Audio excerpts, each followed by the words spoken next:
My name is Maria. I am 28 years old, and I never thought I'd be writing about something like this. When my parents passed away, it felt like the world had tilted on its axis. My life, which had been so rooted in the warmth and comfort of our family home, suddenly felt like it was floating in the air. A lot of people talk about the pain of losing parents, but it's hard to truly grasp until it happens to you. There's a hole that nothing can fill, and everything feels out of place.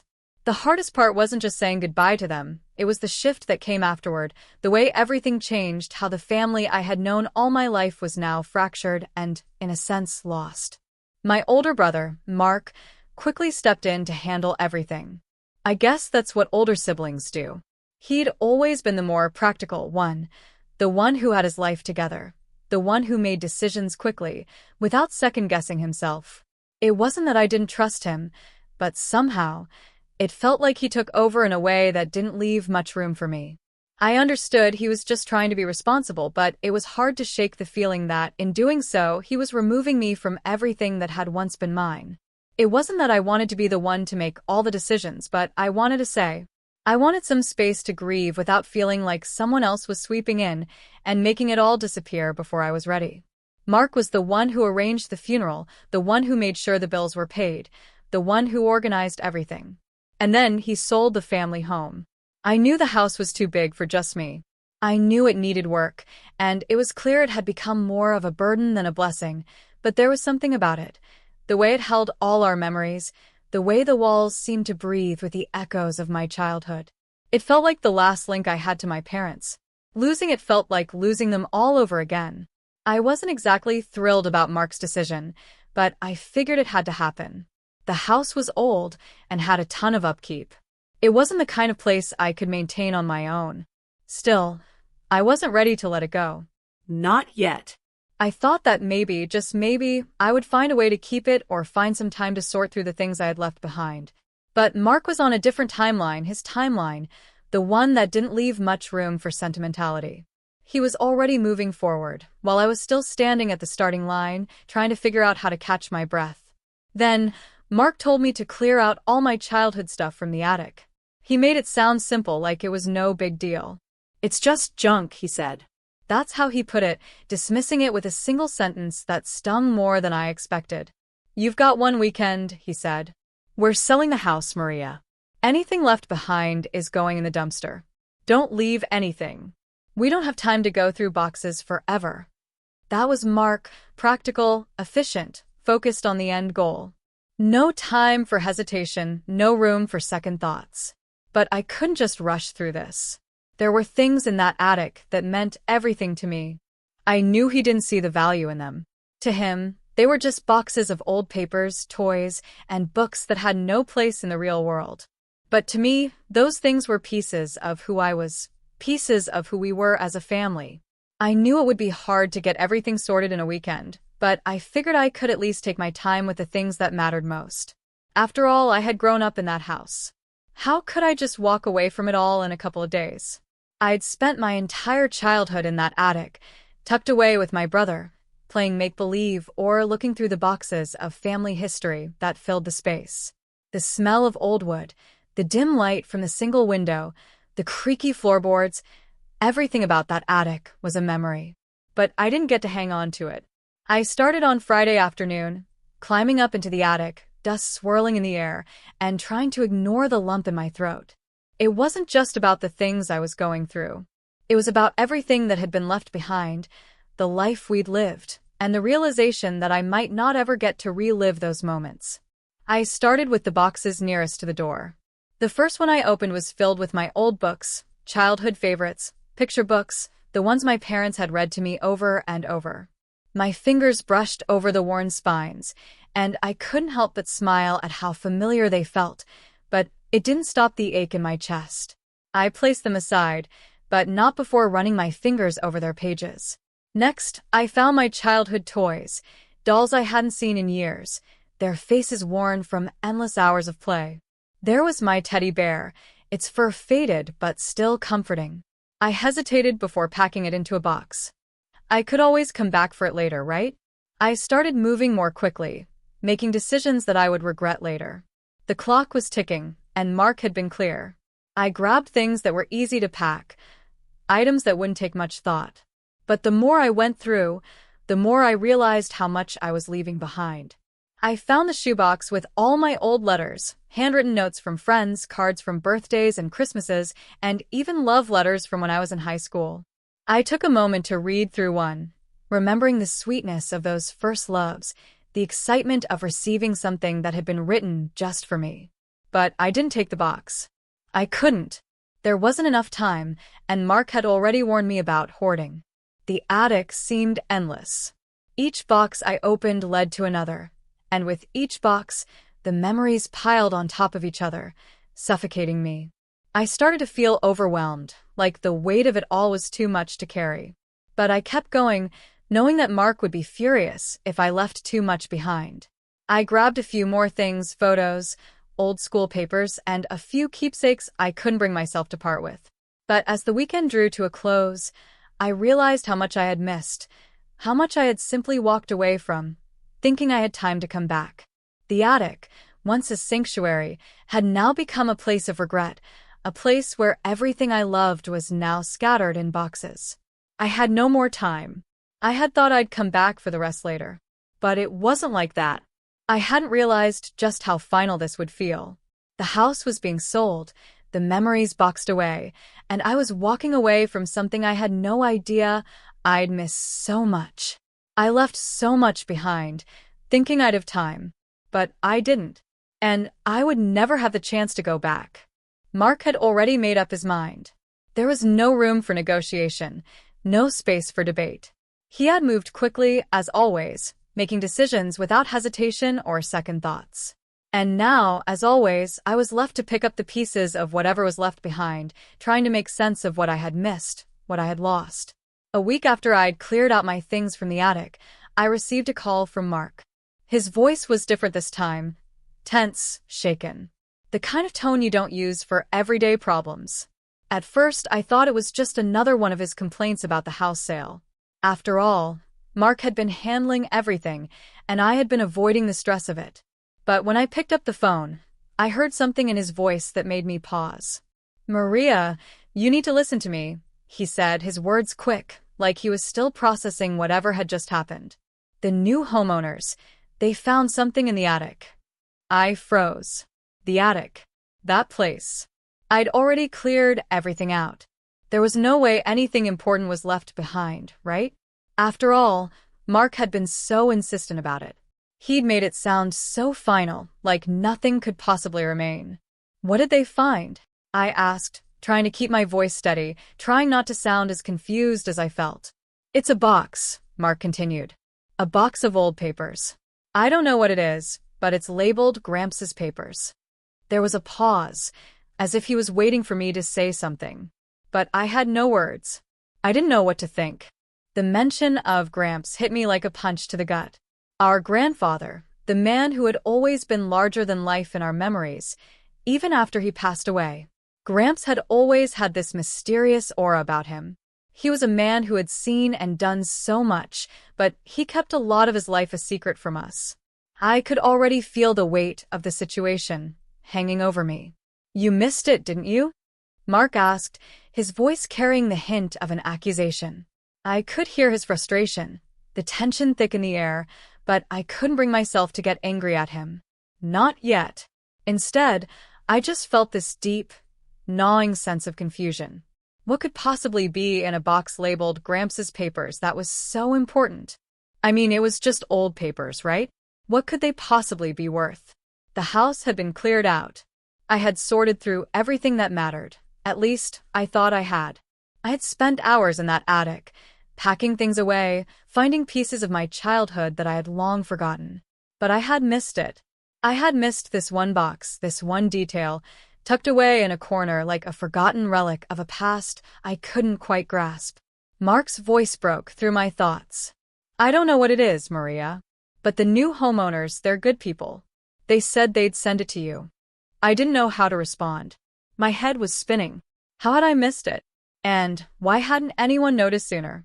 Why hadn't Mark seen it? Why hadn't we taken the time to go through everything more carefully? The whole thing felt like a cruel twist of fate. "I'll call you later," Mark said, clearly upset. "But you need to see this. When it gets to you, you need to look through it, okay?" "All right," I said, though I wasn't sure what I was agreeing to. My thoughts were tangled, my emotions too raw to process. The call ended, and I sat there for a moment, staring at my phone. I couldn't shake the feeling that something was wrong, that I had somehow missed a significant part of our family's history, something important. The next day, the box arrived. It was surprisingly small, nothing like the huge cardboard boxes I had dealt with before. This one was a simple, nondescript shoebox, faded from age. I noticed immediately that it was covered in a layer of dust, as if it had been sitting forgotten for years. The words "Gramps' papers" were written in bold, black ink on the side, and it was clearly the same handwriting as all the other labels in the attic.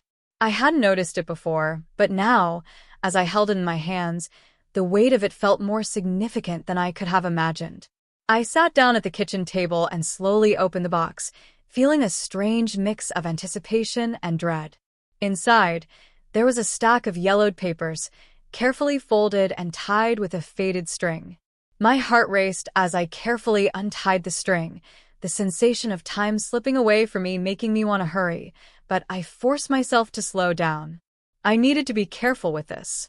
As I peeled back the first few layers, I saw what looked like old stock certificates. My mind went blank for a second.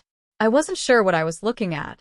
These pieces of paper, these certificates, looked like something out of a history book. They were worn at the edges, yellowing with age, the text printed in an old-fashioned typeface that seemed to belong to another time.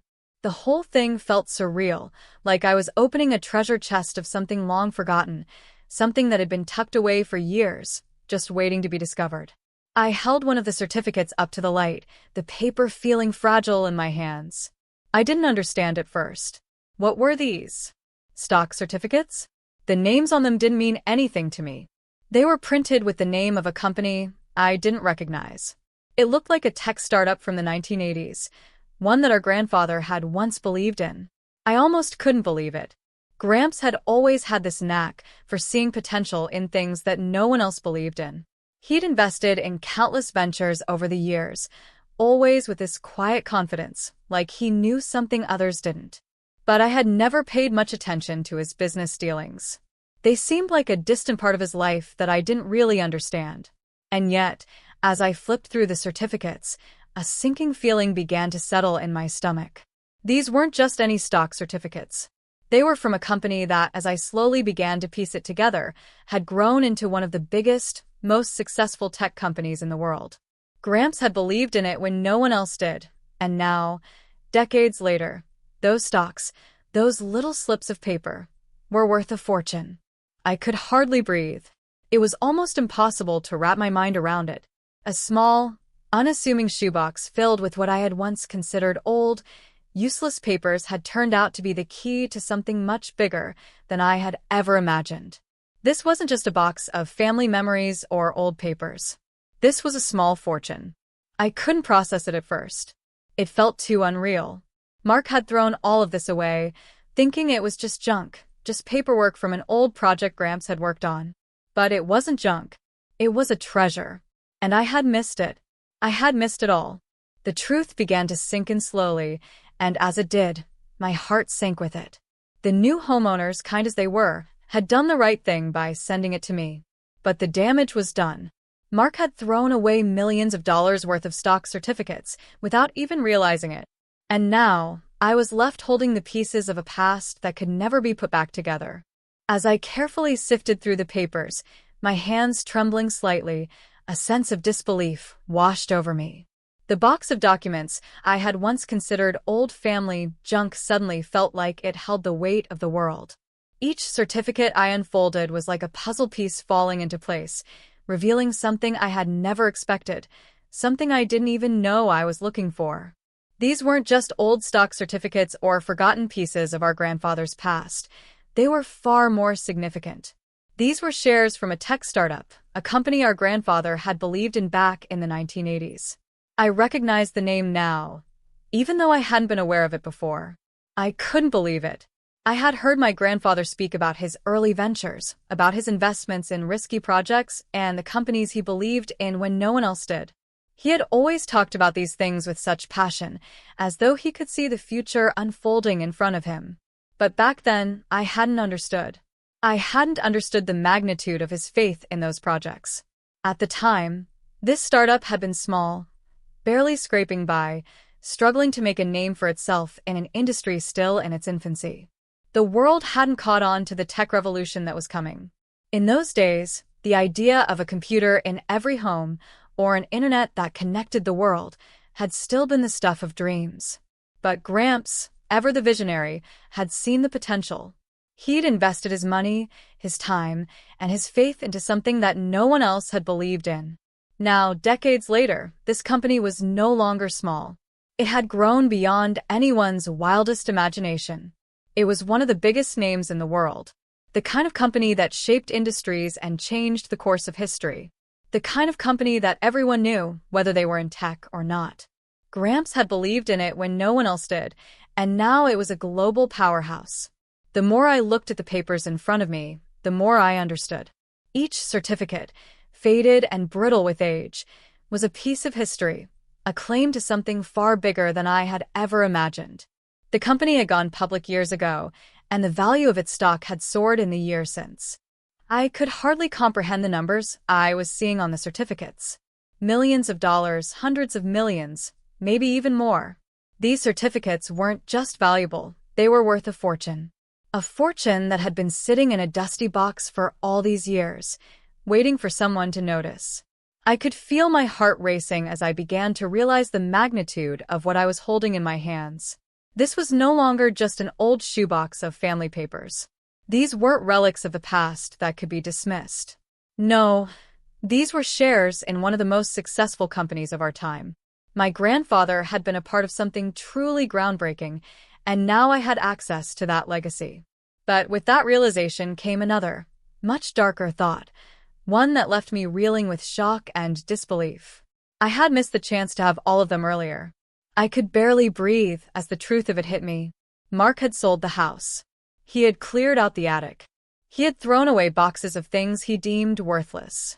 The stock certificates were hidden away, tucked in a corner of the attic, and I hadn't even noticed. I hadn't even thought to look closer, to examine those old papers more carefully. How had I been so careless? How had I overlooked something so important, so valuable, in the middle of all the chaos of sorting through decades of family memories? The questions kept spinning in my head, a vicious cycle I couldn't break. How could I have been so blind? I had spent hours, days even, going through everything in that attic, sorting through boxes of things that meant so much to me. I thought I had carefully considered each item, each piece of our family's history. But I had missed this. I had missed it. And now, it felt like the entire weight of my failure was crashing down on me. I felt a mixture of emotions, shock, anger, frustration, all swirling inside me, pushing against each other, until I wasn't sure which one was the strongest. Shock, because the scale of what I was holding was beyond anything I had expected. Anger, because I realized that Mark, my own brother, had thrown away something of immeasurable value, without even knowing what he was tossing. And frustration, because I had missed the opportunity to act, to step in before it was too late. I wasn't angry at Mark, not exactly. I understood that he had been doing what he thought was best. He was the practical one, the one who wanted to clear out the house quickly and get on with things. But what I couldn't understand was how he had dismissed this box so easily, how he hadn't even paused to consider that it might be important. To him, it had just been another old shoebox, filled with papers no one cared about. But to me, it was so much more than that. It was a window into a past I hadn't understood, and a fortune that slipped through my fingers. I started flipping through the certificates, my hands still shaking. Each one seemed more incredible than the last, as if each page was revealing a deeper layer of the story. The numbers were staggering. Each certificate represented shares in a company that had become a giant. I thought back to all the stories Gramps had told me, the way he talked about taking risks and believing in things others didn't understand. He had always believed in that company, in its potential, even when it seemed like a long shot. And now his faith had paid off. I thought of how, if I had known, if I had looked closer, I might have been able to act sooner. I could have sold the certificates, or kept them, or even shared them with Mark. But I hadn't known. I hadn't understood what I was looking at. All I had seen were yellowed pieces of paper, just more junk to be tossed aside. The bitterness in my mouth was almost too much to bear. How could I have let this happen?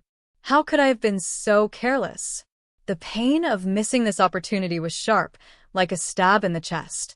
I had been so caught up in the whirlwind of losing our parents and trying to figure out what to do with the house that I hadn't stopped to look closely at the details. I had let something this important slip through my fingers. I thought back to the moment when Mark had told me to clear out the attic, to get rid of my junk. I had been so focused on the sentimental items, the things I thought I couldn't live without, that I hadn't stopped to question the rest of it. The truth was, I had been afraid of what I might find. The attic was full of things that brought up memories of my parents, of our childhood, and I had been too afraid to face it all. But now, I wished I had taken more time. I wished I had been more thorough. I couldn't change the past. The stock certificates were gone, and Mark had already thrown away everything he thought was useless. What good was it now to dwell on the mistakes we had made? But it didn't stop the ache in my chest, the regret that gnawed at me. I had missed it, and there was no way to go back. I immediately called Mark. My fingers shook as I dialed his number, but I had to do this. I couldn't keep it to myself. My heart pounded in my chest, and I could feel the adrenaline coursing through me. I tried to keep my voice steady as I waited for him to pick up, but inside, I was seething. It wasn't just about the money, even though that was a huge part of it. It was about everything we had lost, everything that had slipped through our fingers because of a rash decision.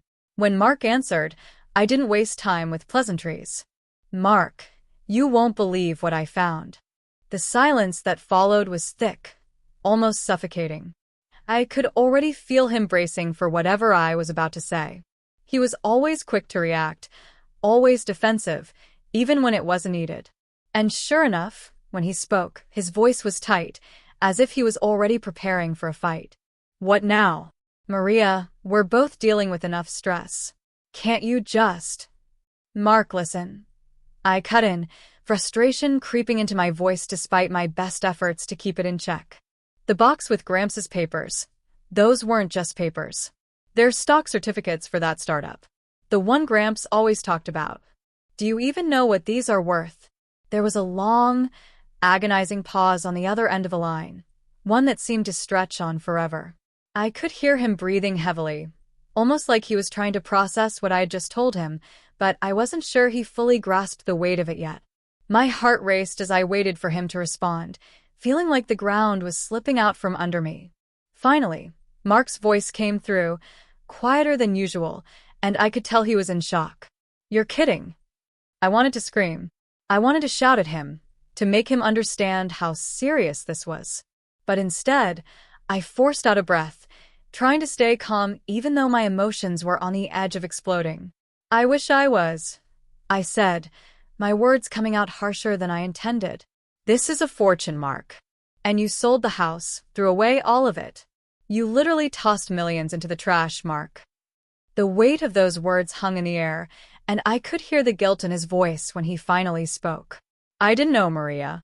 I thought it was all junk, just old papers no one cared about. There it was. The justification. The excuse I had been expecting, but still, it hit me like a slap in the face. He hadn't known, but that didn't change what had happened. That didn't change the fact that he had been so quick to throw everything away, to erase a part of our family's history, without ever thinking twice. I felt the anger and the disappointment welling up inside me, but I couldn't let it all spill over. Not yet. Not when I had so much more to process myself. The truth was, I wasn't sure how to feel. I wanted to be angry at him, to tell him how badly he had messed up, but at the same time, I understood. In a way, I had been blind too. We both had. It wasn't just his fault. I had been there. I had missed it too. Well, now we know, don't we? I said, my voice barely a whisper. It felt final, like there was nothing more to say. The truth was out there, and nothing could change it. The past couldn't be rewritten. I could hear Mark's silence on the other end of the line, but I couldn't bring myself to say anything else. The guilt, the anger, the shock, it was all too much. So I just hung up.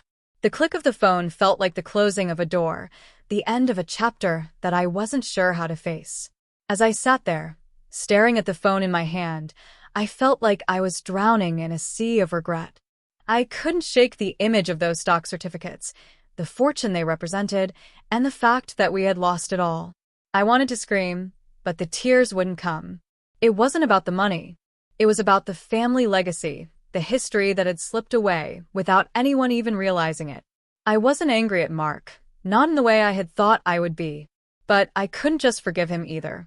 It wasn't that simple.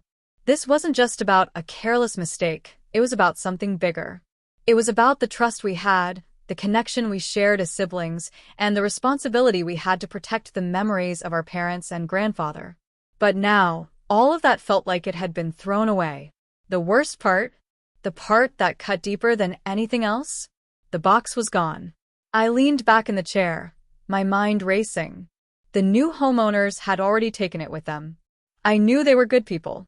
They had sent the box to me after finding it in the attic, but that didn't mean they'd be as eager to return it now.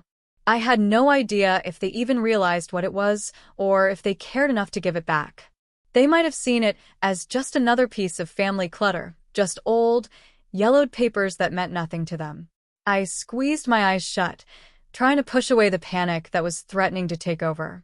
The thought of the box being gone forever, of that fortune slipping completely out of reach, was almost too much to bear.